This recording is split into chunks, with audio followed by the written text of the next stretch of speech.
Hola, sóc la Montse de la Biblioteca de Palafrugell i avui us voldria recomanar l'àlbum il·lustrat Ser o no ser una poma, de l'autor japonès Shinsuke Yoshitake. El llibre està editat en català per l'editorial Libros del Zorro Rojo aquest 2019 i explica la història d'un nen que arriba a casa seva després de l'escola i troba una poma damunt la taula. Però, i si realment no és una poma?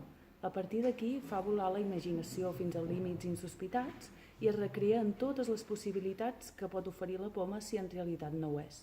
Podria ser alguna fruita disfressada, una poma mecànica o potser un ou estrany. Vés a saber, potser té família o prové de l'espai. Des d'aquí us recomano aquest àlbum per passar una bona estona, qüestionar la realitat i fer volar la imaginació de petits i grans. Perquè vosaltres creieu que això és o no és una poma?